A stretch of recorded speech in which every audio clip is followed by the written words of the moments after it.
শুভেচ্ছা star news প্রাইমে, সঙ্গে আছে আমি শায়লা রহমান ইমা। শুরুতেই শিরোনাম। দেশজুড়ে লোডশেডিংয়ে বিপন্ন জনজীবন, প্রতিবাদে বিক্ষোভ, মানববন্ধন। পরিস্থিতির উন্নতিতে দুদিন সময় চেয়েছেন মন্ত্রী। আমাদের পাওয়ার সিস্টেম থেকে দুইটা পাওয়ার স্টেশন বন্ধ হয়ে গেছে, যার ফলে বিভিন্ন জায়গায় লোডশেডিং দিতে হচ্ছে এবং ঢাকাতেও লোডশেডিং দিতে হবে। অতীত কি হয়েছে, ভালো মন্দ কি হয়েছে, আমি সেই ডিবেটে আর যাব না। আমাদেরকে অবশ্যই সামনে চলতে হবে। অর্থনীতি পুনর্গঠনে 3 ধাপের কৌশল নিয়েছে সরকার, সংসদে জানালেন প্রধানমন্ত্রী। যে কোনো মূল্যে তিস্তা পরিকল্পনা বাস্তবায়ন। বৃষ্টি উজানের ঢলে বাড়ছে তিস্তা এবং দুধকুমারের পানি। লালমনিরহাট কুড়িগ্রামে প্লাবিত নিম্নাঞ্চল, হঠাৎ বন্যার শঙ্কা। সীমান্ত নয়, মাদক চোরাচালানের নিরাপদ রুট এখন সাগরপথ। মাছ ধরার ট্রলারের আড়ালে ঢুকছে ইয়াবা, ফেন্সিডিল। 8 দিনের লাইসেন্স বাতিলে অনিশ্চয়তায় বিদেশি শিক্ষার্থীরা। সংকট না কাটলে বহির্বিশ্বে নেতিবাচক বার্তা যাওয়ার শঙ্কা। চলে গেলেন বরেণ্য শিল্পী মুস্তাফা মনোয়ার। সর্বস্তরের শ্রদ্ধায় কাল নেওয়া হচ্ছে কেন্দ্রীয় শহীদ মিনারে। বনানীতে হবে দাফন। এবং বাঁচা মরার লড়াইয়ে আজ ব্রাজিলের চ্যালেঞ্জ নিচ্ছে এশিয়ান জায়ান্ট জাপান। প্রথম একাদশে নাও থাকতে পারেন নেইমার।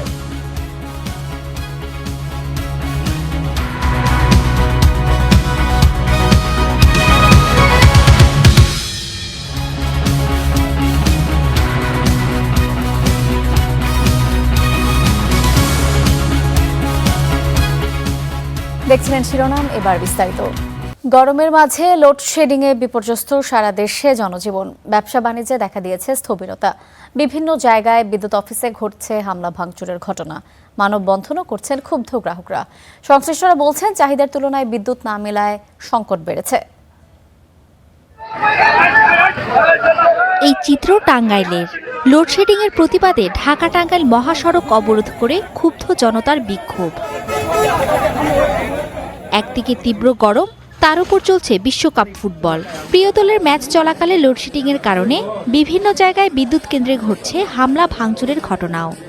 আমাদের বাচ্চা এবং ডেলিভারি মায়েরা, বোনেরা, তারপর আমাদের অসুস্থ যে মুরব্বী আছে, মা, বোন, বাবা যারা আছে, এবং কোরবানির যে মাংস ফ্রিজে আছে, ফ্রিজ নষ্ট হয়ে যাচ্ছে। বিদ্যুৎ না থাকার কারণে আমরা ঠিকভাবে অনলাইনে কাজ করতে পারতেছি না। পাশাপাশি মানববন্ধন, বিক্ষোভও চলছে বিভিন্ন জায়গায়। ভুক্তভোগী গ্রাহকরা বলছেন, গরমের মাঝে টানা লোডশেডিংয়ে বিপর্যস্ত জনজীবন। স্থবিরতা নেমে এসেছে ব্যবসা বাণিজ্যেও। কারেন্ট প্রতি ঘন্টায় ঘন্টায় চলে যাচ্ছে, 1 ঘন্টা যাচ্ছে, 1 ঘন্টা থাকতেছে। ছোটখাটো যারা উদ্যোক্তা আছে তারা মাল উৎপাদন করতে পারতেছে না। মানে নানাবিধ সমস্যা আছে এই লোডশেডিং এর কারণে। মাল্টিমিডিয়ায় ক্লাস হয়, সেই ক্লাসগুলো নিতে পারছে না। সার্বিকভাবে আমাদের পড়ালেখার বিঘ্ন ঘটছে। অনেক সময় হেরিকেন লাইট এরকম জ্বালিয়ে আমাদের পড়ালেখা করতে হচ্ছে, আর গরমে খুব কষ্ট করতে হচ্ছে। সংশ্লিষ্টরা বলছেন, চাহিদার তুলনায় মিলছে না বিদ্যুৎ, তাই বেড়েছে সমস্যা। পাওয়ার বিপরীতে আমরা বাই রোটেশন লোডশেড করে থাকি, আমাদের নিজস্ব শিডিউল আছে। কিন্তু সমস্যা হচ্ছে যখন ঢাকার থেকে অপারেশন করা হয়, তখন এই শিডিউলটা আমরা ঠিক রাখতে পারি না। সাপ্লাই কম পাচ্ছি বলেই লোডশেডিং আমাদের করতে হচ্ছে, আমাদের নিজস্ব কোনো এখানে নাই। তবে রোববার সংসদকে বিদ্যুৎ মন্ত্রী জানিয়েছেন, 2টি বিদ্যুৎ কেন্দ্র বন্ধ হয়ে গেছে, সেই কারণে রাজধানী সহ সারা দেশে লোডশেডিং বেড়েছে। পরিস্থিতির উন্নয়নে 2 দিন সময় চেয়েছেন তিনি। এটা একটা জাতীয় সংকট। আসুন আমরা সবাই মিলে এই সংকটটা উত্তরণ করার জন্য ঐক্যবদ্ধভাবে চেষ্টা করি। Mithila Anju, star news. এ বিষয়ে জানাতে টাঙ্গাইল থেকে সরাসরি যুক্ত হচ্ছেন সহকর্মী রাব্বি খান। রাব্বি, লোডশেডিং এর কি অবস্থা জানাবেন? গতকাল তো জনতা সড়ক অবরোধ করে বিক্ষোভ করেছেন, আজকের অবস্থা আমাদেরকে বিস্তারিত জানাবেন।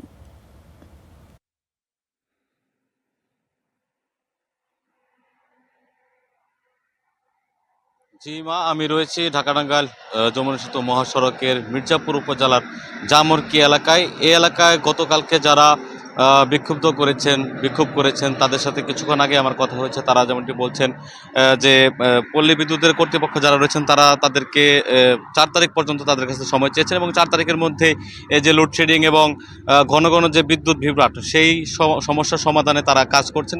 তাদের ঊর্ধ্বতন কর্তৃপক্ষ যারা রয়েছেন তাদের সাথে কথা বলছেন এবং আমার সাথে পল্লী বিদ্যুতের যে কর্মকর্তা তার সাথে কথা হয়েছে। তিনি বলছেন ইতিমধ্যে তারা মন্ত্রীর সাথে যোগাযোগ করেছেন, মন্ত্রী তাদেরকে আশ্বস্ত করেছেন যে সমস্যাটা রয়েছে সেটি দ্রুত সমাধান করা হবে। তবে বিক্ষুব্ধ জনতা যারা রয়েছেন তাদের সাথে কথা হয়েছে, তারা বলছেন যে 24 ঘন্টার মধ্যে অর্থাৎ 12 থেকে 13 ঘন্টা তারা বিদ্যুৎ পাচ্ছেন, এর বাকি সময় কিন্তু তারা বিদ্যুৎ পাচ্ছেন না এবং চরম যে ভোগান্তি সেই ভোগান্তির শিকার তারা হচ্ছেন। এছাড়া যেহেতু সামনে পরীক্ষা রয়েছে, সেই পরীক্ষার্থীরা সন্ধ্যার পর থেকে পড়ালেখা করতে পারছে না, সন্ধ্যার পর থেকে বেশিরভাগ বিদ্যুৎ থাকছে না। সেই বিদ্যুৎ 12টা 1টার দিকে আসছে, সে সময় বাচ্চারা ঘুমিয়ে পড়ছে, এমনটি অভিযোগ করছে যে অভিভাবক যারা রয়েছেন। এছাড়া পল্লী বিদ্যুতের তথ্য বা চিত্র যদি আমি বলি, টাঙ্গাইল জেলায় পল্লী বিদ্যুতের চাহিদা রয়েছে 100 মেগাওয়াট। এতে তারা সরবরাহ করতে পারছেন জাতীয় গ্রিড থেকে 54 মেগাওয়াট, অর্থাৎ 46 মেগাওয়াট কিন্তু টাঙ্গাইলে ঘাটতি রয়েছে। এছাড়া পিডিবি যে টাঙ্গাইলের গ্রাহক রয়েছে তাদের চাহিদা রয়েছে 150 থেকে 160 মেগাওয়াট, সেখানে 110 থেকে 120 মেগাওয়াট তারা সরবরাহ করতে পারছেন। অর্থাৎ টাঙ্গাইলে বলা চলে সব মিলিয়ে পিডিবি এবং পল্লী বিদ্যুৎ মিলিয়ে 100 মেগাওয়াট বিদ্যুৎ কিন্তু ঘাটতি রয়েছে, যার ফলে চরম যে উত্তেজনা এবং ভোগান্তি মানুষের মধ্যে যে ক্ষোভ সেটি আমরা দেখতে পেয়েছি। যার কারণেই গতকালকে ঢাকা টাঙ্গাইল যমুনা সেতু মহাসড়ক অবরোধ করেন বিক্ষুব্ধ জনতারা নির্বিচ্ছিন্ন বিদ্যুতের দাবিতে। এর পরবর্তীতে আমি যে স্টেশনটিতে রয়েছে সেই স্টেশন তারা ঘেরাও করে এবং তারা ভিতরে ঢোকার চেষ্টা করে। তারা এখানে যারা দায়িত্বপ্রাপ্ত ছিলেন তারা বলছেন এটি অনেক বিপজ্জনক, যে কারণেই তাদেরকে তারা সামাল দিতে পারে এবং স্থানীয় জনপ্রতিনিধি এবং প্রশাসনের পক্ষ থেকে তাদেরকে আশ্বস্ত করা হলে তারা যে তাদের অবরোধ সেই অবরোধটি তারা তুলে নেয়। এছাড়া তারা কঠোর যে হুঁশিয়ারি সেই কঠোর হুঁশিয়ারি কিন্তু দিয়েছেন এবং আলটিমেটাম দিয়েছেন যে যদি 1 সপ্তাহের মধ্যে এই সমস্যার সমাধান না করা হয় সেক্ষেত্রে তারা আবার এখানে অবস্থান কর্মসূচি পালন করবেন এবং তারা অবরোধ করবেন। এছাড়া জেলাতে পুরো জেলা জুড়ে যে উত্তেজনা সেই উত্তেজনার তথ্য কিন্তু আমরা পাচ্ছি, বিভিন্ন জায়গায় বিশৃঙ্খলা এবং বিচ্ছিন্ন ঘটনা সেটি আমরা শুনতে পাচ্ছি। যে পল্লী বিদ্যুৎ এবং পিডিবি যারা রয়েছেন তাদের সাথে সাধারণ গ্রাহক যারা রয়েছেন তারা সেখানে যাচ্ছেন, অভিযোগ করছেন। এছাড়া যে চরম যে উত্তেজনা বা ক্ষোভ সেটি আমরা আসলে প্রতিনিয়ত এখানে দেখছি। তবে প্রশাসনের পক্ষ থেকে এবং পল্লী বিদ্যুতের পক্ষ থেকে জানানো হয়েছে যে তারা সর্বোচ্চ চেষ্টা করছেন এবং ঊর্ধ্বতন কর্তৃপক্ষের সাথে যোগাযোগ করে কথা বলে টাঙ্গাইলে যে বিশেষ করে সমস্যাটি রয়েছে, বিশেষ করে মির্জাপুর এবং দেলদুয়ার 2টি উপজেলায়, এই 2টি উপজেলার যে সবচেয়ে বেশি সমস্যা সেটি সমাধানের তারা চেষ্টা করছেন। এছাড়া জেলায় যে সমস্যা রয়েছে সেগুলো ধীরে ধীরে পর্যায়ক্রমে তারা সমাধান করবেন। এই ছিল আমার কাছে সর্বশেষ। আপনাকে অসংখ্য ধন্যবাদ। প্রধানমন্ত্রী তারেক রহমানের সঙ্গে সৌজন্য সাক্ষাৎ করেছেন বাংলালিংকের মূল প্রতিষ্ঠান ভিওনের চেয়ারম্যান অগিফ আবেলা। সকালে সংসদ ভবনে প্রধানমন্ত্রীর কার্যালয়ে এই সাক্ষাৎ অনুষ্ঠিত হয়। প্রধানমন্ত্রী এই সময় বাংলালিংক কর্তৃপক্ষকে আরও সাশ্রয়ী মূল্যে মোবাইল ফোনের সেবা পৌঁছে দেওয়ার আহ্বান জানিয়েছেন। পাশাপাশি ইন্টারনেটের মূল্য কমিয়ে ডিজিটাল সেবাকে আরও সহজলভ্য করার আহ্বানও জানিয়েছেন তিনি। এ সময় উপস্থিত ছিলেন ডাক টেলিযোগাযোগ মন্ত্রী ফকির মাহবুব আনাম, প্রধানমন্ত্রীর তথ্য প্রযুক্তি বিষয়ক উপদেষ্টা রেহান আসিফ আসাদ সহ বাংলালিংক এবং ভিওনের জ্যেষ্ঠ কর্মকর্তারা।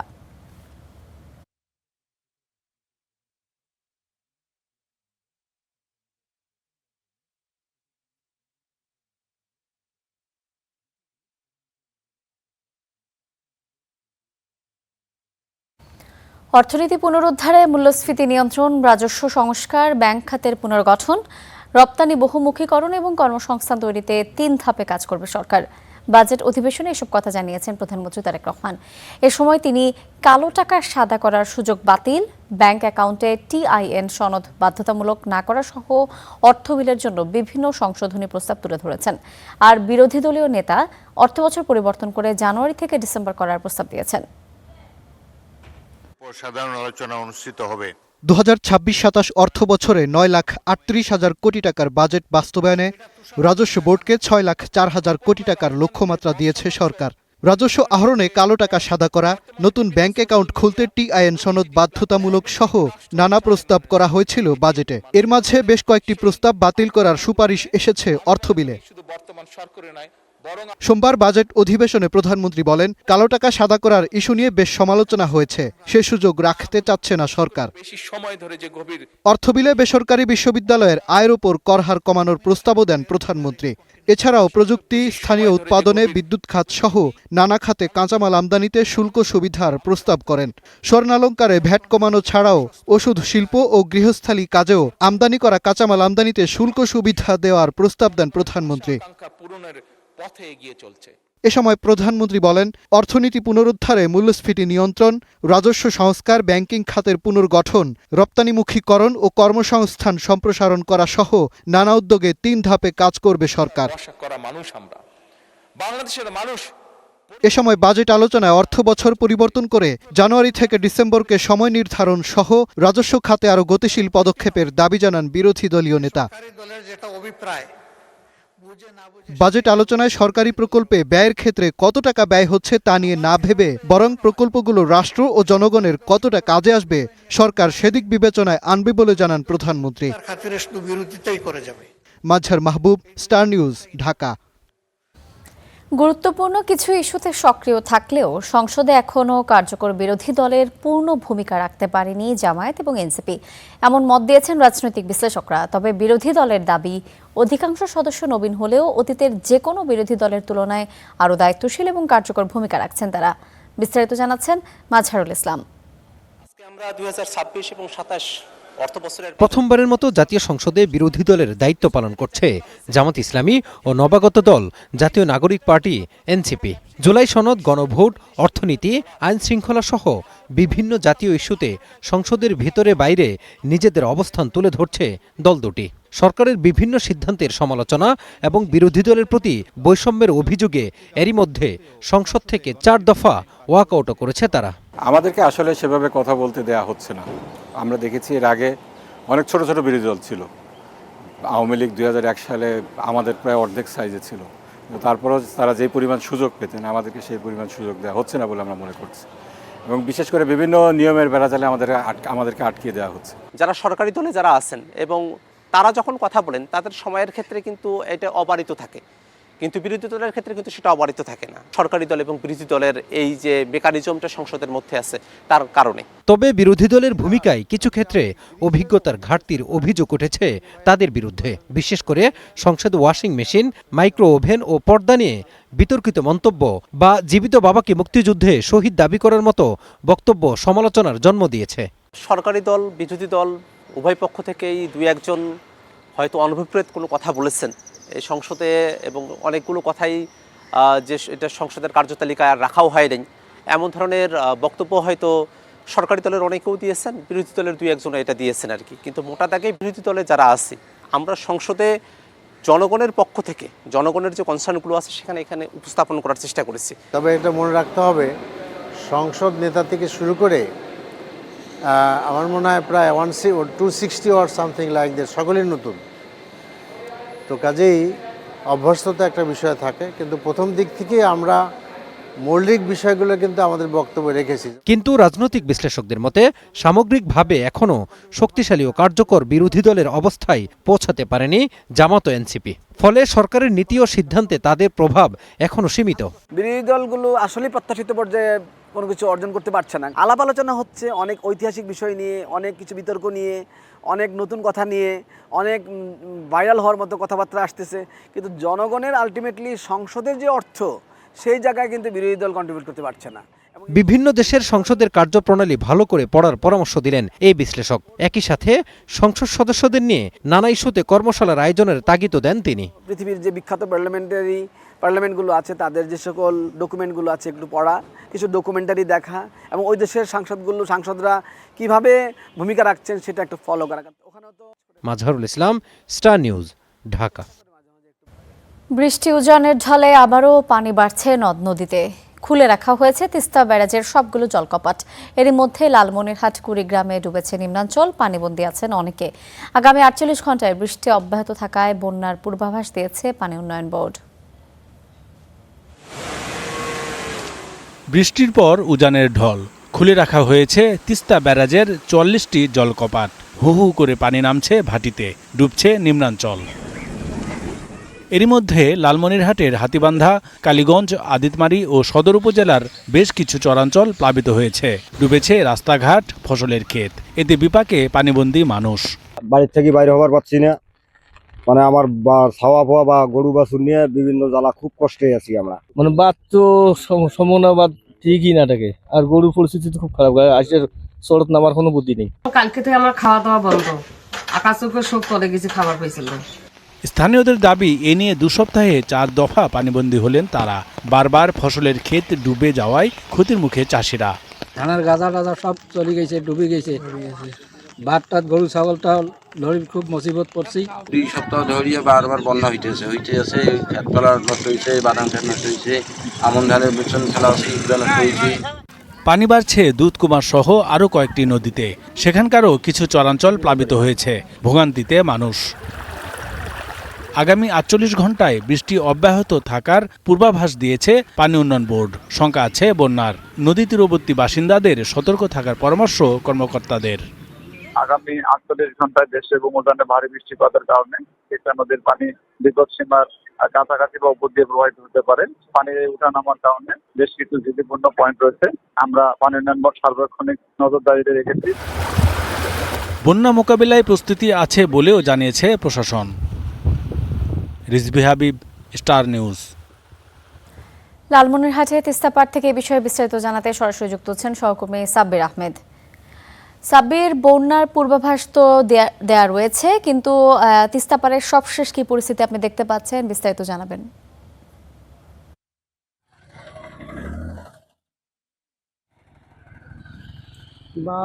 গতকাল থেকে লালমনিরহাটের তিস্তার পানি বিপদসীমার উপর দিয়ে প্রবাহিত হওয়ার পর আজ সকাল থেকে তিস্তার পানি কিছুটা কমতে শুরু করেছে। দুপুরের যে তথ্য রয়েছে পানি উন্নয়ন বোর্ডের সেই তথ্য মতে তিস্তার পানি এখন 17 সেন্টিমিটার নিচ দিয়ে প্রবাহিত হচ্ছে। গতকাল প্রায় 10 ঘন্টা বিপদসীমার প্রায় 12 সেন্টিমিটার উপর দিয়ে পানি প্রবাহিত হওয়ার পর আমার পিছনের যে অংশগুলো দেখতে পাচ্ছেন, এরকম লালমনিরহাটের প্রায় 12টি নিম্ন অঞ্চল ইতিমধ্যে পানিতে তলিয়ে গেছে। আমি আপনাদেরকে দেখাচ্ছি দর্শকদেরকে যে লালমনিরহাটের ইতিমধ্যে প্রায় তিস্তার পানি প্রবেশ করার কারণে লালমনিরহাটের হাতীবান্ধা উপজেলার গড্ডিমারি, সানিয়াজান, ডাউয়াবাড়ি সহ কালীগঞ্জ উপজেলার ভোটমারি, তুষভান্ডার, কাকিনা, বৈরাতি এবং আদিতমারি উপজেলার মহিষকোছা এবং লালমনিরহাট সদরের কালমাটি সহ বেশ কিছু এলাকায় কিন্তু ইতিমধ্যে পানি প্রবেশ করেছে। পানি কমতে শুরু করলেও যে সকল এলাকায় ইতিমধ্যে পানি প্রবেশ করেছে সেই এলাকাগুলো থেকে পানি প্রবেশ করতে কিন্তু আরও 2-3 দিন সময় লাগতে পারে। ইতিমধ্যে এই যে নিম্ন অঞ্চলগুলোতে যে রয়েছে, নিম্ন অঞ্চলগুলোতে কিন্তু হাজার হাজার মানুষ পানিবন্দী হয়ে পড়েছে বলে আমরা জানতে পেরেছি। এই যে নিম্ন অঞ্চলগুলো রয়েছে সেই নিম্ন অঞ্চলগুলোতে কিন্তু এই চরের বেশ কিছু এই চর অঞ্চলগুলোতে ইতিমধ্যেই ধানের বীজতলা তৈরি করা হয়েছিল, বাদাম চাষ করা হয়েছিল এবং আরও বেশ কিছু শাকসবজি চাষ করা হয়েছিল। মৌসুমি কোনো আসলে ফসল না থাকলেও এই যে শাকসবজি, ধানের বীজতলা, বাদাম, এগুলোই কিন্তু ব্যাপক ক্ষয়ক্ষতি হয়েছে আমরা দেখতে পেরেছি। ইতিমধ্যে বেশ কিছু বাড়িতে পানি ওঠার কারণে তারা কিন্তু রান্নাবান্নাও করতেও তাদের কিন্তু বেশ অসুবিধা হচ্ছে। আমরা আসলে কিছুক্ষণ আগে পানি উন্নয়ন বোর্ডের নির্বাহী প্রকৌশলী জনাব সুনীল কুমারের সঙ্গে কথা বলেছি। জনাব সুনীল কুমার জানিয়েছে যে আগামী 3 দিন ভারতের উজানে যদি ভারী বৃষ্টিপাত সম্ভাবনাটা রয়েছে, সেই ভারী বৃষ্টিপাত যদি হয় তাহলে লালমনিরহাটের বন্যার পরিস্থিতি আরও অবনতি হতে পারে এবং এই অঞ্চলগুলোতে কিন্তু মানে বন্যা আরও অবনতি হবে।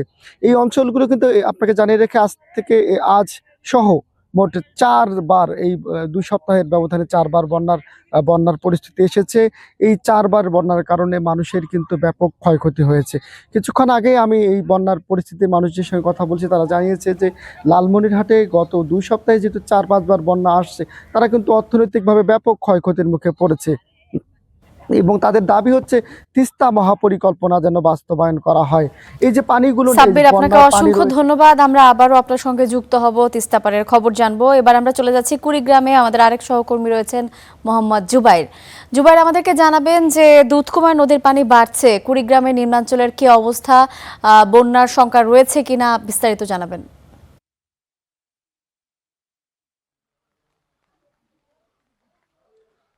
এখন পর্যন্ত বন্যা পূর্বাভাস সতর্কীকরণ কেন্দ্র আমাদেরকে যেমনটি জানিয়েছে যে মৃদু বন্যা কিন্তু কুড়িগ্রামে একটা সম্ভাবনা রয়েছে, তবে কিছু কিছু এলাকায় ইতিমধ্যেই একটা বন্যার ছোঁয়া কিন্তু পেয়েছে। বিশেষ করে আমি যদি একটু জানিয়ে রাখি যে দুধকুমোরের যে পাটেশ্বরী পয়েন্ট রয়েছে ঠিক সেখানে কিন্তু এই মুহূর্তে 23 সেন্টিমিটার বিপদসীমার উপর দিয়ে পানি প্রবাহিত হচ্ছে। এছাড়াও অন্যান্য যে পয়েন্টগুলো রয়েছে, বিশেষ করে ব্রহ্মপুত্রের 2টি পয়েন্ট রয়েছে, হাতিয়া পয়েন্ট এবং চিলমারি পয়েন্ট, ধরলার 2টি পয়েন্ট রয়েছে, কুড়িগ্রাম পয়েন্ট আরও একটি পয়েন্ট রয়েছে। সবগুলো পয়েন্টে কিন্তু ইতিমধ্যেই বিপদসীমা ছুঁই ছুঁই। আর সকাল 6টা থেকে এখন পর্যন্ত আসলে আমার হাতে যে তালিকা এসেছে তাতে আমি যদি একটু জানানোর চেষ্টা করি, ধরলার পানি 17 সেন্টিমিটার বৃদ্ধি পেয়েছে এবং ধরলার যে তালুক শিমুলবাড়ি পয়েন্ট রয়েছে সেখানে 3 সেন্টিমিটার, দুধকুমোরের যে পাটেশ্বরী পয়েন্ট রয়েছে সেখানে 7 সেন্টিমিটার, ব্রহ্মপুত্রের নুনখাওয়াতে 10 সেন্টিমিটার, ব্রহ্মপুত্রের হাতিয়াতে 14 সেন্টিমিটার, ব্রহ্মপুত্রের চিলমারিতে 19 সেন্টিমিটার পানি বৃদ্ধি পেয়েছে। এছাড়াও তিস্তা কাউনিয়াতে পানি বৃদ্ধি পেয়েছে 29 সেন্টিমিটার। সব মিলিয়ে কুড়িগ্রামের যে নদ নদীগুলো রয়েছে সবগুলোতেই পানি ঊর্ধ্বমুখী। এভাবে পানি বৃদ্ধি চলতে থাকলে কিন্তু আগামী একদিনের মধ্যে বন্যার যে শঙ্কা পানি উন্নয়ন বোর্ডের বন্যা সতর্কীকরণ কেন্দ্র দিয়েছে সেটি কিন্তু দৃশ্যমান হতে পারে। আর ইতিমধ্যে দুধকুমোর নদীর আশেপাশের অবস্থা কিন্তু কিছুটা নাজুক। আমরা গত কয়েকদিন ধরেই দেখছিলাম সেখানে তীব্র ভাঙন চলছে।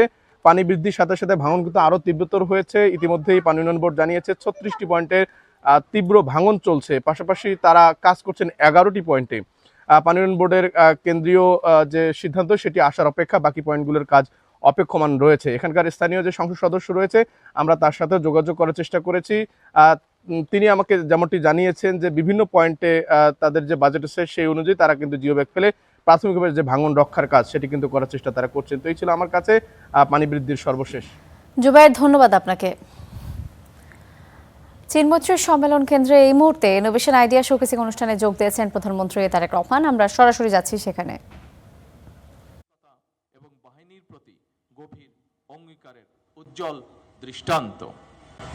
আমি দৃঢ়ভাবে বিশ্বাস করি এই বাহিনীর প্রশিক্ষণ কার্যক্রমকে আরও যুগোপযোগী ও শক্তিশালী করার জন্য যথাযথ বিনিয়োগ ও পৃষ্ঠপোষকতা নিশ্চিত করা গেলে বিএনসিসি দেশের তরুণ সমাজের নৈতিক বিকাশ, নেতৃত্বের গুণাবলী এবং দেশপ্রেমে জাগ্রত করতে অনন্য অবদান রাখতে সক্ষম হবে।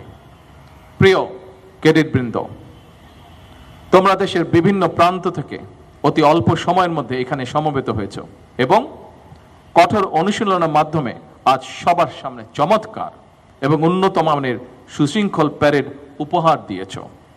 এই সাফল্যের জন্য তোমাদের প্রত্যেককে আমি আবারও আন্তরিকভাবে অভিনন্দন এবং শুভেচ্ছা জানাই। একই সঙ্গে বিএনসিসির সকল অফিসার, প্রশিক্ষক এবং সংশ্লিষ্ট সকল সদস্য যাদের নিরলস প্রচেষ্টা, দক্ষ পরিকল্পনা এবং অক্লান্ত পরিশ্রমের ফলে এই মনোমুগ্ধকর প্যারেড সফলভাবে অনুষ্ঠিত হয়েছে, আমি তাদেরকেও জানাই আমার আন্তরিক অভিনন্দন।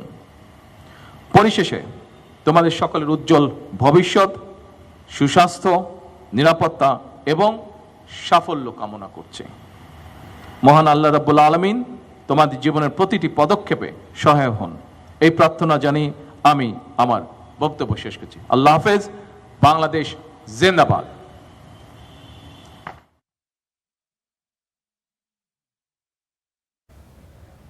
চীনমৈত্রী সম্মেলন কেন্দ্রে ইনোভেশন আইডিয়া শোকেসিং অনুষ্ঠানে বক্তব্য রাখছিলেন প্রধানমন্ত্রী তারেক রহমান। আমরা এতক্ষণ যুক্ত ছিলাম সেখানে।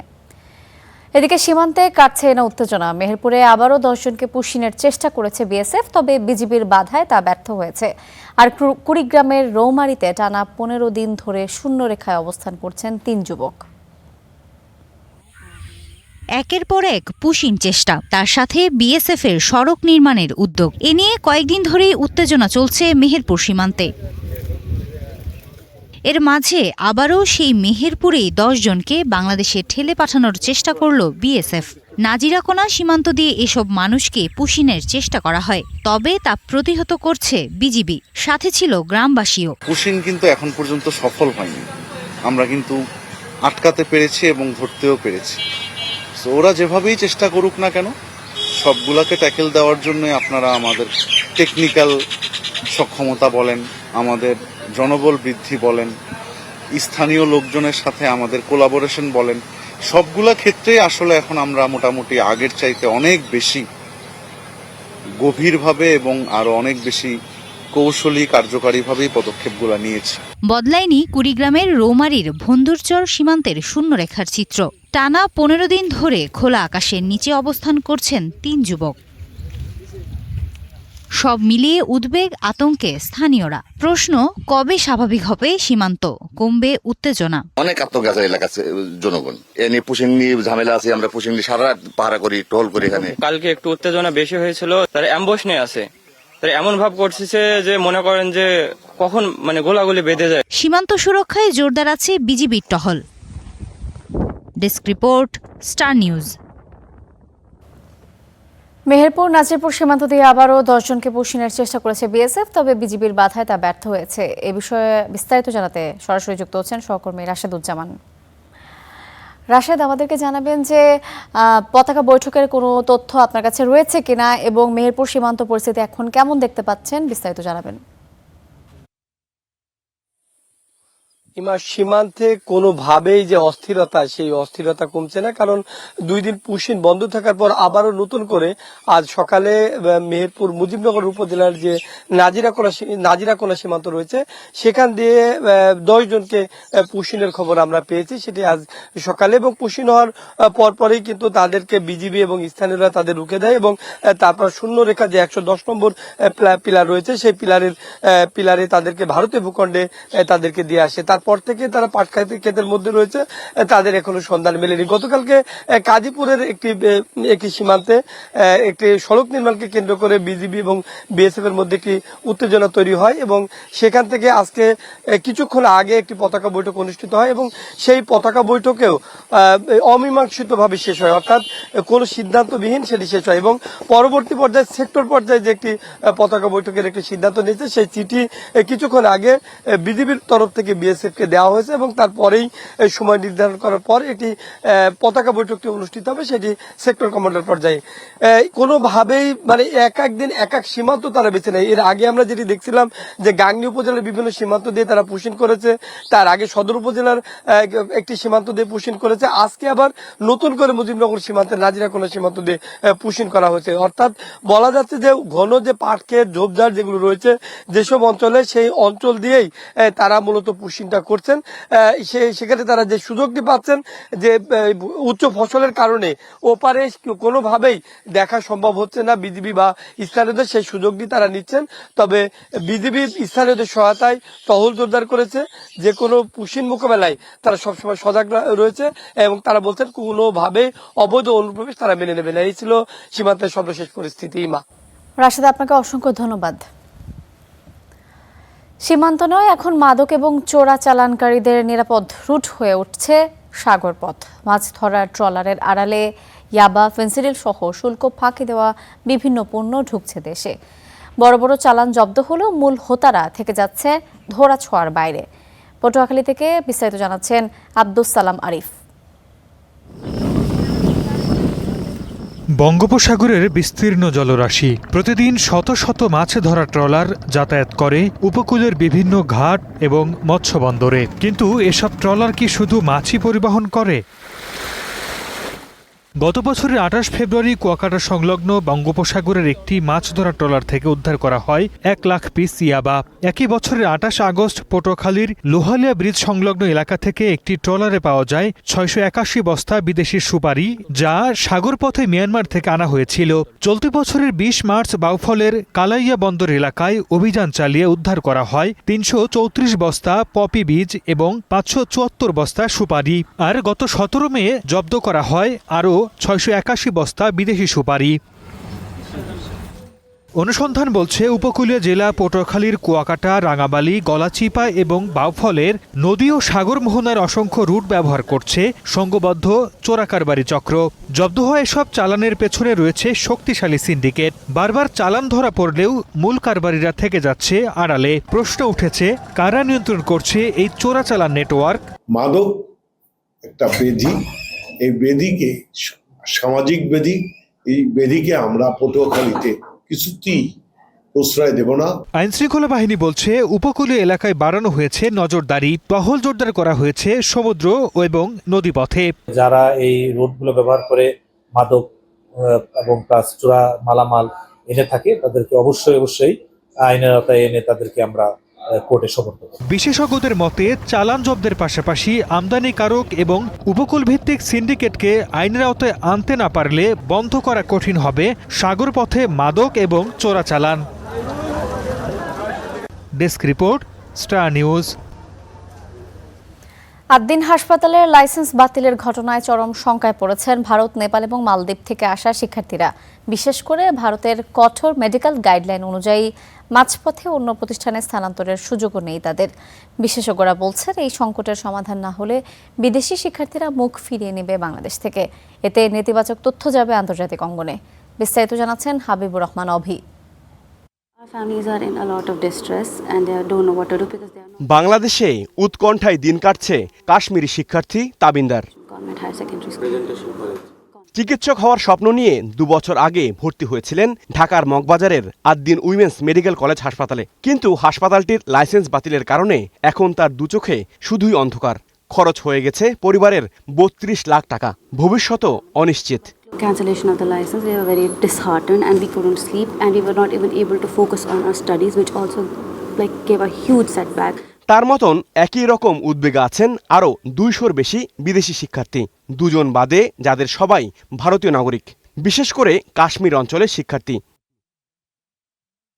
ভারতের ন্যাশনাল মেডিকেল কমিশনের শর্ত হল যে প্রতিষ্ঠানে এমবিবিএস পড়বে শিক্ষার্থী সেখানেই শেষ করতে হবে পড়াশোনা ও ইন্টার্নশিপ। আমি আসাম থেকে এসেছি। এখানে এমবিবিএস করা লাগলে 50 থেকে 52 লাখ টাকা খরচ হয়ে যায়। যদি প্রবলেমটা সলভ না হয়, লাইসেন্সটা ঘুরায় না পাইলে আমাদের মানে এই টাকাগুলো ওয়েস্ট হবে, তারপর আমার ডিগ্রি ওয়েস্ট হয়ে যাবে। I cannot think about my future because our future is not safe.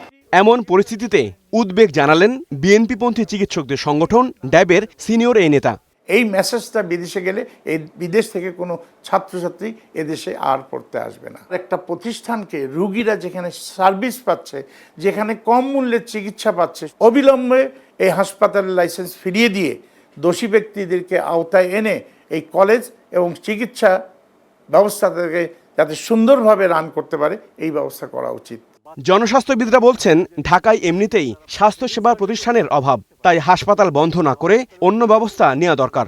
এই ব্যবস্থা নেওয়ার পরে সবাই নড়ে চড়ে বসছে, সরকারি হোক বেসরকারি হোক, সেটাকে অবশ্যই দৃষ্টান্তমূলক শাস্তি দেওয়া উচিত যেন ভবিষ্যতে এই ধরনের ঘটনা না ঘটে সেটা নিশ্চিত করার জন্য। শাস্তি সর্বোচ্চ হতে পারে, আবার সেটা সংশোধনও হতে পারে। লাইসেন্স ফিরে পেতে এরই মধ্যে স্বাস্থ্য মন্ত্রণালয়ে আবেদন করেছে আদ্দিন কর্তৃপক্ষ। হাবিবুর রহমান অভি, স্টার নিউজ, ঢাকা। শিক্ষক বদলিতে বড় একটি সিন্ডিকেট এখনও সক্রিয় রয়েছে, সেটি যে কোনো মূল্যে ভাঙার হুঁশিয়ারি দিলেন প্রাথমিক এবং গণশিক্ষা প্রতিমন্ত্রী ববি হাজ্জাজ। তিনি বলেছেন, এই সিন্ডিকেট ভাঙা না গেলে ন্যায্যতা নিশ্চিত করা সম্ভব হবে না। সোমবার রাজধানীর ব্র্যাক সেন্টারে আয়োজিত এনজিও বিষয়ক সেমিনারে কথা বলেছেন প্রতিমন্ত্রী। আধুনিক জাতি গঠনে পুরো শিক্ষা ব্যবস্থায় পরিবর্তন আনা দরকার বলেও মন্তব্য করেছেন তিনি। তিনি আরও জানান, দেশের প্রাথমিক শিক্ষা ব্যবস্থার উন্নয়নে ধাপে ধাপে কাজ করছে সরকার। এই যাত্রায় প্রাথমিক শিক্ষা নিয়ে কাজ করা এনজিওগুলোর সহযোগিতা চান তিনি। এ সময় কর্মমুখী শিক্ষার গুরুত্ব নিয়ে আলোচনা করেন অতিথিরা।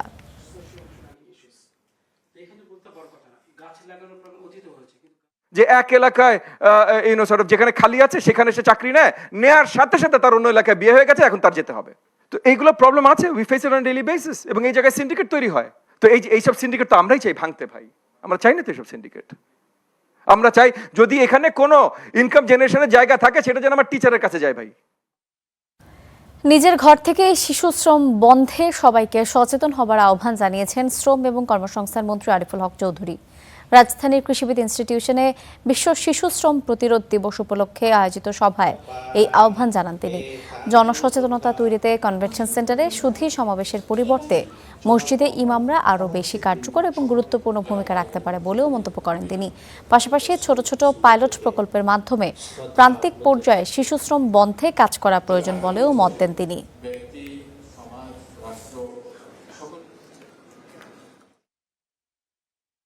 বাচ্চাদের যেখানে জন্ম নেওয়ার পর থেকে এই বাচ্চাটা সুস্থ হয়ে জন্ম নিচ্ছে কিনা সেটাও তো আমরা দেখভাল করছি না। অসুস্থ শরীর নিয়ে যে বাচ্চাটা বড় হচ্ছে, প্রতিবন্ধী হয়ে যে বাচ্চাটা বড় হচ্ছে, তার জন্য আমরা কি করছি? রাজনৈতিক প্রশ্রয়ে একটি দল নারীর প্রতি সহিংসতা সহ দেশে বিশৃঙ্খলা চালাচ্ছে বলে অভিযোগ করেছেন ছাত্র শিবিরের সভাপতি নুরুল ইসলাম সাদ্দাম। সকালে ঢাকা বিশ্ববিদ্যালয়ের মধুর ক্যান্টিনে আয়োজিত অনুষ্ঠানে তিনি এই অভিযোগ করেছেন। এ সময় জুলাই গণঅভ্যুত্থানে দ্বিতীয় বর্ষপূর্তি উদযাপন উপলক্ষে দলের পক্ষে ৩৬ দিনের কর্মসূচি ঘোষণা করেছেন শিবির সভাপতি। জানিয়েছেন জুলাইয়ের ৩৬ দিনে দেশ জুড়ে গ্রাফিতি আঁকা হবে। এছাড়া গণভোটের রায় এবং গণহত্যার বিচার নিশ্চিতে জনমত গঠনে চলবে বিক্ষোভ কর্মসূচি। জননিরাপত্তার প্রশ্নে উদ্বেগ প্রকাশ করার পাশাপাশি ছাত্র দলের নেতাকর্মীরা আবারও শিক্ষাঙ্গনে সন্ত্রাসী কার্যক্রম চালাচ্ছে বলে অভিযোগ করেছেন শিবির সভাপতি।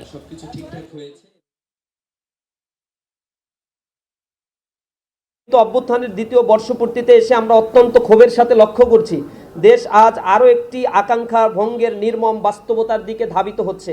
বিশ্ববিদ্যালয়গুলোতে মেধা তোয়াক্কা না করে চরম দলীয় আনুগত্যশীলদের ভিসি ও প্রক্টর নিয়োগ দিয়ে শিক্ষা প্রতিষ্ঠানগুলোকে আবারও দলীয়করণের দিকে ঠেলে দেওয়া হয়েছে।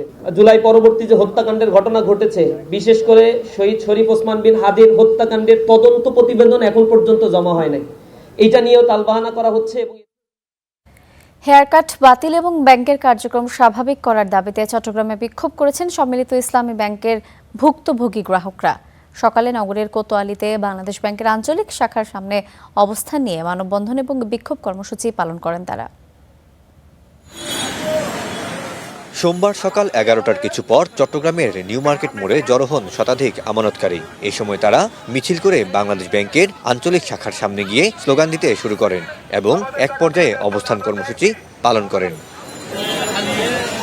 এ সময় তারা বলেন 2026 সালের জন্য একীভূত 5 ব্যাংক ভিন্ন ভিন্ন মুনাফার হার ঘোষণা করেছে, যা আমানতকারীদের মধ্যে বৈষম্য তৈরি করেছে। অভিন্ন হারে মুনাফার পাশাপাশি হেয়ার কাট বাতিলের দাবি জানান তারা। এখানে হেয়ার কাট এখনো পর্যন্ত রিটার্ন ভাবে আসে নাই, তাহলে হেয়ার কাট কোত্থেকে আসলো?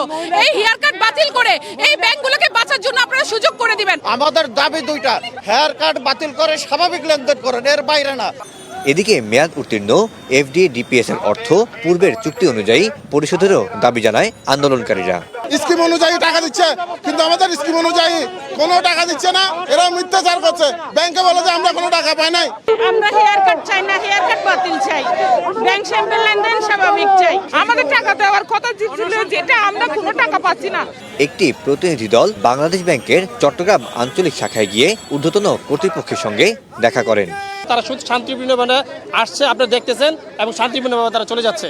তাদের যে দাবি দেওয়া ছিল সবগুলো প্রতিনিধির কাছে বলছে, এবং তারা বলছে যে আলোচনার মাধ্যমে এগুলো শেষ করবে। পরে বিক্ষোভ দাবি আদায় না হলে কঠোর আন্দোলনের হুঁশিয়ারি দিয়েছেন সম্মিলিত ইসলামী ব্যাংকের গ্রাহকরা।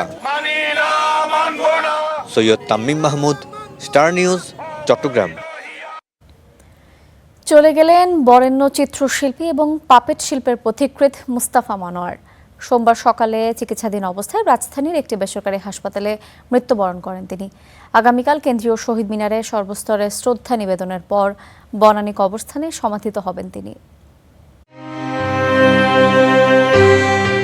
বাংলাদেশের পাপেট ম্যান তিনি, কারো কাছে শিল্পী ভাই। জীবনভর শিল্পে নিমজ্জিত থেকে রং আর তুলির স্পর্শে শিশু কিশোরদের মনে গেঁথে দিয়েছেন জীবনবোধের এক নির্মল ছবি। শৈশবে নদীর বুকে মেঘের প্রতিফলন দেখে তার ভেতর জন্মেছিল ছবি আঁকার বোধ। দিনে দিনে সেই অনুভব ছড়িয়ে পড়ে শিল্পের নানা মাধ্যমে। তিনি হয়ে ওঠেন একটি জাতির সংস্কৃতির অগ্রগামী পথিক, দেশ বরেণ্য চিত্রশিল্পী মুস্তাফা মনোয়ার। ছিলেন হাসপাতালে ভর্তি। বরেণ্য এই শিল্পী সবকিছু ছাপিয়ে চলে গেলেন জীবন মরণের সীমানা ছাড়িয়ে। সোমবার রাজধানীর একটি হাসপাতালে মৃত্যুবরণ করেন তিনি। অনেকদিন থেকে ভুগছিলেন, 1 বছর ধরে। আইসিতে অনেকবার ছিলেন, ফেরত এসেছেন, হ্যাঁ লাইফ সাপোর্ট ছিল, তারপরে বাসায় যাওয়ার সুযোগ পেয়েছিল। 1 বছর ধরে সাফার করছিল আর কি। তো ইভেন্চুয়ালি নিউমোনিয়া হয়ে উনি আর কি চলে যায়। লাস্টে আর ওই ওষুধ কাজ করছিল না। ব্যক্তিগত শিল্পকর্ম ছাপিয়ে নিজেকে মেলে ধরেছেন এক উদার ও মহৎ শিক্ষক হিসেবে। কয়েক প্রজন্মের কোমলমতি শিশুদের চিন্তা ও মননে বপন করে দিয়েছেন শিল্পবোধ, শিখিয়েছেন কিভাবে ধরতে হয় রং তুলি আর কিভাবে দিতে হয় নবজাতক শিল্পীর প্রথম আঁচড়। টেলিভিশনের পর্দায় পাপেট শো বা পুতুল নাচকে জনপ্রিয় করে তোলার পেছনে তিনি ছিলেন পুরোধা ব্যক্তিত্ব। 52 ভাষা আন্দোলনে ছবি আঁকার অপরাধে তাকে যেতে হয়েছে কারাগারে, আর 71-এ শিশুদের মলিন মুখে হাসি ফোটাতে নিজেই ছুটে গেছেন শরণার্থী শিবিরে। এরপর সকল শিল্পকর্মের স্পন্দনে বাংলাদেশের স্বকীয় বৈশিষ্ট্যকে গেঁথে দিয়েছেন যত্নে। স্বাধীনতার পর 1976 সালে তার নির্দেশনায় বিটিভিতে শুরু হয় নতুন কুড়ি। এছাড়া গানের অনুষ্ঠান এসো গান শিখি, ছবি আঁকার পাঠ, মনের কথা আর মিনা কার্টুনের মতো নান্দনিক অনুষ্ঠানগুলো তারই মস্তিষ্কপ্রসূত। ঢাকার কেন্দ্রীয় শহীদ মিনারের পেছনে লাল রঙের সূর্যের প্রতিরূপ স্থাপন কিংবা মঞ্চে রক্তকরবী নাটকের নির্দেশনাসহ শিল্পের নানা মাধ্যমে বারবার নিজের সৃজনী ও উদ্ভাবনী প্রতিভার সাক্ষ্য রেখেছেন এই শিল্পী। 1935 সালে জন্ম নেওয়া এই শিল্পী চারুকলার জগতে অনন্য ভূমিকার জন্য পেয়েছেন 21 পদক সহ অজস্র পুরস্কার। তার সমস্ত অবদান স্মরণে রেখেই বলতে হয়, তার ছড়িয়ে দেওয়া পাপেট শো থেকে যাবে চিরকাল। সেই সঙ্গে থেকে যাবেন বাংলার এই puppet man Mustafa Monowar. Mamunur Rashid Ponel, star news, Dhaka. ধর্ম অবমাননার অভিযোগে 15 দিনের সম্প্রচার নিষেধাজ্ঞায় পড়েছে পাকিস্তানের জিও নিউজ। রোববার চ্যানেলটির লাইসেন্স স্থগিত করে দেশটির গণমাধ্যম নিয়ন্ত্রক সংস্থা। এটি কার্যকর থাকছে 13 জুলাই পর্যন্ত। নিয়ন্ত্রক সংস্থা বলছে 26 জুন মহরমের একটি অনুষ্ঠানে জিও নিউজ এমন কিছু ধর্মীয় দৃশ্য প্রচার করেছে যা ধর্মীয় অনুভূতিতে আঘাতের শামিল। এতে সম্প্রীতি নষ্টের পাশাপাশি ব্যাহত হতে পারে আইনশৃঙ্খলা পরিস্থিতিও। তবে এ বিতর্কে ভুল স্বীকার করে ক্ষমা চেয়েছিল টিভি চ্যানেলটি। সব প্ল্যাটফর্ম থেকে সরিয়ে নিয়েছিল ওই অনুষ্ঠানটি। এক বিবৃতিতে তারা বলেছে, ওই ফুটেজে ইরাক এবং মধ্যপ্রাচ্যের কিছু মানুষের আচার অনুষ্ঠান দেখানো হয়েছে। এর উদ্দেশ্য ছিল স্থানীয় রীতিনীতি তুলে ধরা, কোনো ধর্মীয় মতবাদকে সমর্থন নয়।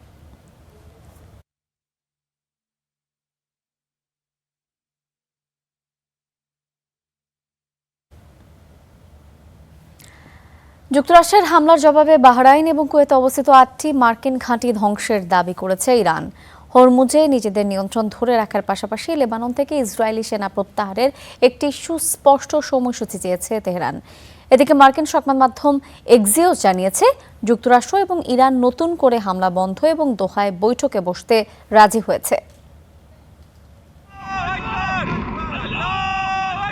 মার্কিন হামলার জবাবে বাহরাইন ও কুয়েতে মার্কিন সামরিক স্থাপনায় ক্ষেপণাস্ত্র ও ড্রোন হামলা চালানোর দাবি করেছে ইরানের বিপ্লবী গার্ড বাহিনী IRGC। দাবি করা হয়, বাহরাইন ও কুয়েতের হামলায় 8টি মার্কিন সামরিক ঘাঁটি ধ্বংস করা হয়েছে। কাতার জানিয়েছে, সামরিক তৎপরতার সময় ছিটকে আসা শাপনেরের আঘাতে এক বেসামরিক নাগরিক নিহত হয়েছেন। উপসাগরীয় অঞ্চল জুড়ে ফের উত্তেজনা বাড়ার মধ্যেও হরমুজ প্রণালী নিয়ে নিজেদের অবস্থানও স্পষ্ট করেছে ইরান। পররাষ্ট্রমন্ত্রী আব্বাস আরাকচি বলেছেন, গুরুত্বপূর্ণ এই নৌপথের নিরাপত্তা ও ব্যবস্থাপনার দায়িত্ব তেহরানের। এ ব্যবস্থাকে পাশ কাটানোর যে কোনো উদ্যোগ নতুন করে উত্তেজনা সৃষ্টি করতে পারে বলেও সতর্ক করা হয়। তবে এক্সিওসের প্রতিবেদনে বলা হয়েছে, ইরান যুক্তরাষ্ট্র আপাতত একে অপরের বিরুদ্ধে সামরিক অভিযান স্থগিত রাখতে রাজি হয়েছে। একই সঙ্গে বিশ্ব জ্বালানি বাণিজ্যের অন্যতম গুরুত্বপূর্ণ রুট হরমুজ প্রণালীকে ঘিরে বিরোধ নিরসনে মঙ্গলবার দোহায় মুখোমুখি বৈঠকের প্রস্তুতিও চলছে। তবে আলোচনায় ফেরার আগে নিজেদের শর্তের কথা মনে করিয়ে দিয়েছে তেহরান। ইরানের সর্বোচ্চ নেতার কার্যালয়ের কর্মকর্তা মেহেদি ফাজাইলি বলেছেন, জব্দ করা অর্থে প্রবেশাধিকার সহ সমঝোতার গুরুত্বপূর্ণ শর্তগুলো বাস্তবায়িত হয়েছে কিনা তা নিশ্চিত হওয়ার পরই পরবর্তী পদক্ষেপ নেওয়া হবে। আলোচনায় আবারও গুরুত্ব পাচ্ছে লেবানন ইস্যু। তেহরানের দাবি, দক্ষিণ লেবাননের অধিকৃত অঞ্চল থেকে ইসরায়েলি সেনা প্রত্যাহারের একটি সুস্পষ্ট সময়সূচি থাকতে হবে। তাদের মতে, এমন রূপরেখা ছাড়া দীর্ঘমেয়াদী শান্তি প্রতিষ্ঠা সম্ভব নয়। তবে কূটনৈতিক তৎপরতা বাড়লেও মাঠের বাস্তবতা এখনও অস্থির। হিজবুল্লাহর ঘাঁটি লক্ষ্য করে দক্ষিণাঞ্চলে নতুন করে হামলা চালিয়েছে ইসরায়েল। যদিও সেনাপ্রধান জেনারেল ইয়ার জামিল বলেছেন, লেবানন সংক্রান্ত চুক্তির প্রতি সম্মান দেখাবে ইসরায়েল এবং এর সফল বাস্তবায়নে কাজ করবে তারা।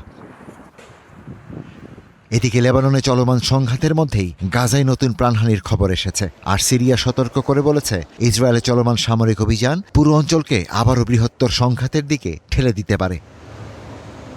Ishtiaq Hossain, star news.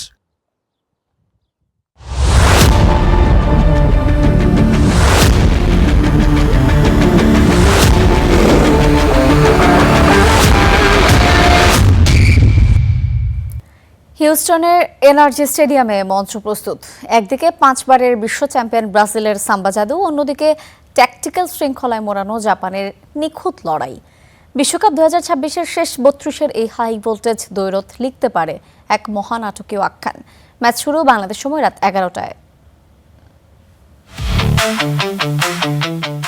শুরুটা যেমনই হোক, শেষটা ভালো করাই গুরুত্বপূর্ণ। মরক্কোর বিপক্ষে 1-1 গোলে ড্রয়ের পর যেন এই মন্ত্রে এগিয়েছে ব্রাজিল। গ্রুপ পর্বে হাইতি ও স্কটল্যান্ডকে উড়িয়ে দিয়েই গ্রুপ চ্যাম্পিয়ন হয়ে নকআউটে সেলেসাওরা। 1982 সালের পর থেকে আজ পর্যন্ত বিশ্বকাপের নকআউট পর্বে পা না রাখার রেকর্ড নেই ব্রাজিলের। এবারও তাদের পাখির চোখ সেই সোনালী ট্রফি আর সম্ভাব্য সেমিফাইনালে চিরপ্রতিদ্বন্দ্বী আর্জেন্টিনার বিপক্ষে এক অগ্নি পরীক্ষা। বিশ্বকাপটা যেন সেলেসাওদের ফেরার মঞ্চ। হিসেব কষলে দেখা যায় গত 12 ম্যাচে মোটে 5টা জিতেছে তারা, আর এই 5টা জয় এসেছে সবশেষ 6 ম্যাচে। আনচেলত্তির ছোঁয়ায় তারা রক্ষণের ফাটলগুলো মেরামত করেছে দারুণভাবে। শেষ 2 ম্যাচে কোনো গোলই হজম করেনি ব্রাজিল। ভিনিসিয়াস কুনিয়ারা উঠছেন, তবে চিন্তা বাড়িয়েছে রাফিনিয়ার ইনজুরি। তার জায়গায় অবশ্য নিজেকে প্রমাণ করেছেন রায়ান।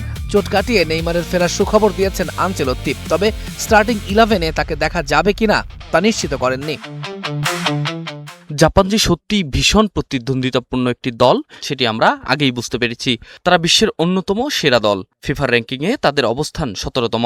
মার্চে তারা ইংল্যান্ডকে হারিয়েছে, তাই তাদের প্রতি আমাদের পূর্ণ সম্মান রয়েছে।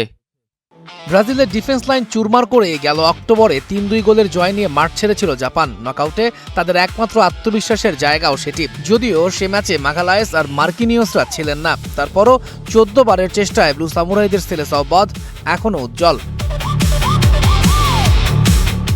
হাজিমে মোরিয়াসুর এই দলটা এখন শুধু ডার্ক হর্স না, তারা জায়ান্ট কিলার। চলতি বছর ইংল্যান্ড বধ কিংবা নেদারল্যান্ডসকে রুখে দিয়ে সেটার প্রমাণও দিয়েছে ব্লু সামুরাইরা। 2024 সাল থেকে মোরিয়াসু তার চেনা 3-4-2-1 ফরমেশন থেকে এক চুলো নড়েননি। গভীর রক্ষণ আর বিদ্যুতের গতিতে কাউন্টার অ্যাটাক তার মূল শক্তির জায়গা। এই দলটার সামনে এবার একটাই মিশন, পুরুষ বিশ্বকাপের নকআউট পর্বের অভিশাপ থেকে মুক্তি পাওয়া। 2002, 10, 18 আর সবশেষ 2022 সালে তারা 4 বার শেষ 16-র দরজায় এসে ফিরে গিয়েছে খালি হাতে। বিশ্বজুড়ে সমাদৃত ব্রাজিলের বিপক্ষে জাপানকে তুলনামূলকভাবে কম মূল্যায়ন করা হবে, এটাই স্বাভাবিক। ব্রাজিলের প্রতি আমাদের যথেষ্ট সম্মান রয়েছে, তবে আমরা এটাও বিশ্বাস করি গত বছরের মতো এবারও তাদের হারানোর সামর্থ্য আমাদের আছে। আমরা সেই চ্যালেঞ্জ গ্রহণ করব এবং ইতিহাস বদলে দিতে পারব, এমন আরেকটি ফল এনে দিতে সর্বোচ্চ চেষ্টা করব। জাপান শিবিরেও আছে দুশ্চিন্তা। সুইডেন ম্যাচে 39 মিনিটে মাঠ ছাড়া সেন্টার ব্যাক কো ইতাকুরার চোট অতটা গুরুতর না হলেও আক্রমণের প্রাণশক্তি তাকেফুসা কুবো ছিটকে গেছেন হাঁটুর চোটে। তৌহিদুল ইসলাম, স্টার প্লে। একদিকে এশিয়ার সবচেয়ে সুশৃঙ্খল, গতিময় এবং হাই প্রেসিং দল জাপান, অন্যদিকে সেলেসাওদের সাম্বা জাদু। কিন্তু আজকের গল্পটা শুধু ফুটবলারদের নয়, আজকের গল্পটা হবে মাস্টারমাইন্ড কার্লো অ্যানচেলত্তির। জাপানের হাই প্রেস এবং হাই ডিফেন্স লাইনকে গুড়িয়ে দিতে অ্যানচেলত্তি কি মাস্টার প্ল্যান সাজাচ্ছেন? ব্রাজিল জাতীয় দলের নাম শুনলেই প্রথম কোন ছবিটি মাথায় আসে? এমন প্রশ্নের উত্তরে জাপানের ফরওয়ার্ড কেন্তো সিওগাই এক কথাই বললেন নেইমার। তারপর বললেন, ওটা তো আগের নেইমার ছিল, তাই না? এখন আর সেই পুরনো নেইমার নেই। সিওগাই সংবাদ সম্মেলনে আত্মবিশ্বাস দেখালেও নেইমার নামটা যে প্রতিপক্ষের জন্য কতটা ভয়ঙ্কর সেটা জাপানের অজানা নয়। জাপানের সাথে নেইমার কখন বা কতক্ষণ খেলবেন সেটা জানা না গেলেও আনচেলত্তির ক্রিয়েটিভ ইঞ্জিন থাকবেন নেইমার। এই ম্যাচেও নেইমারের অবিশ্বাস্য প্রেস রেজিস্ট্যান্স ক্ষমতা আর নিখুঁত থ্রুবল দিয়ে জাপানের প্রেসিং ট্র্যাপ ফসকে যাওয়াটাই হয়তো হাজিমে মোরিয়াসুর সবথেকে বড় চ্যালেঞ্জ। তাই তো আনচেলত্তি নেইমারকে ব্যবহার করবেন সম্পূর্ণ মুক্ত বা ফ্রি রোলে।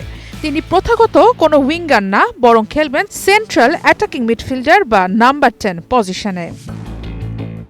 জাপানের শক্তি আর উইং ব্যাকদের ফাঁদ। জাপান এই ম্যাচে নামবে অল আউট আক্রমণাত্মক মানসিকতা নিয়ে। তাদের মূল লক্ষ্য থাকবে সাস্টেইনড পজিশন বা দীর্ঘ সময় বল নিজেদের পায়ে রাখা। বিশেষ করে উইং ব্যাক পজিশনে থাকা জুনিয়া ইতো বা উইঙ্গার থেকে উইং ব্যাক রোলে খেলা কাউরো মিতোমারা যখন মাঠের 2 প্রান্ত ধরে একদম উপরে ওঠে, ব্রাজিল ডিফেন্সের ওপর প্রচণ্ড চাপ তৈরি করবে নিশ্চিত। কিন্তু এখানে আনচেলত্তির জন্য বড় সুযোগ। উইং ব্যাকরা যখনই ওপরে উঠে যাবে, জাপানের হাই ডিফেন্স লাইনের পেছনে তৈরি হবে বিশাল ফাঁকা। আর ঠিক এই দুর্বলতাটুকুই লুফে নেয়ার জন্য ওত পেতে থাকবেন আনচেলত্তি। আনচেলত্তির ডিফেন্সিভ ট্র্যাপ বা লো ব্লকের ফাঁদ। জাপানের এই আক্রমণের জবাবে আনচেলত্তি খেলবেন একদম প্র্যাগম্যাটিক ফুটবল। তিনি শুরুতেই হাই রিস্ক পাসিং গেম না খেলে দলকে কিছুটা নামিয়ে হয়তো লো টু মিডিয়াম ব্লকে খেলবেন। এটাই আনচেলত্তির ডিফেন্সিভ ট্র্যাপ। আনচেলত্তি জাপানকে বল পজিশন দিয়ে উপরে উঠে আসার আমন্ত্রণ জানাবেন। জাপান যত উপরে উঠবে, আনচেলত্তির কাউন্টার অ্যাটাকের অস্ত্রগুলো তত বেশি বিপজ্জনক হয়ে উঠবে। স্কটল্যান্ডের সাথে রায়ান যেভাবে মাঠের পুরো ডান দিকটা দাপিয়ে বেরিয়েছে, আর্সেনাল ডিফেন্ডার তোমিয়াসুর জন্য বড় একটা চ্যালেঞ্জ হবে আনচেলত্তির লো ব্লকের এই ফাঁদ। ভিনিসিয়াস জুনিয়র বনাম জাপানি ডিফেন্স। জাপানের হাই ডিফেন্স লাইনকে শাস্তি দেওয়ার জন্য আনচেলত্তির সবথেকে বড় অস্ত্র ভিনিসিয়াস জুনিয়র। মাঠের একপাশে জটলা তৈরি করে জাপানের ডিফেন্ডারদের আকর্ষণ, এরপর হঠাৎ একটা লং ডায়াগোনাল পাস ভিনির কাছে। ভিনিকে দিয়ে ওভারলোড টু আইসোলেট টোটকা হতে পারে ইতাকুরা তানিসুচির স্পিডকে মাত দেওয়ার জন্য। একদিকে তোমিয়াসু ইতাকুরাদের নিয়ে গড়া জাপানের সুশৃঙ্খল ডিফেন্স আর হাই প্রেসিং পজিশনাল ফুটবল, অন্যদিকে কার্লো আনচেলত্তির ডিফেন্সিভ ব্লক, নেইমারের ক্রিয়েটিভিটি এবং ভিনিসিয়াসের কাউন্টার অ্যাটাক। কৌশলের এই মহাযুদ্ধে শেষ পর্যন্ত শেষ হাসি কে হাসবে? আনচেলত্তির মাস্টার প্ল্যান কি সফল হবে, নাকি ব্লু সামুরাইরা চমকে দেবে সেলেসাউদের? সারা মাহবুব, স্টার প্লে। এই ছিল স্টার নিউজ প্রাইমে। এতক্ষণ সাথে থাকার জন্য ধন্যবাদ।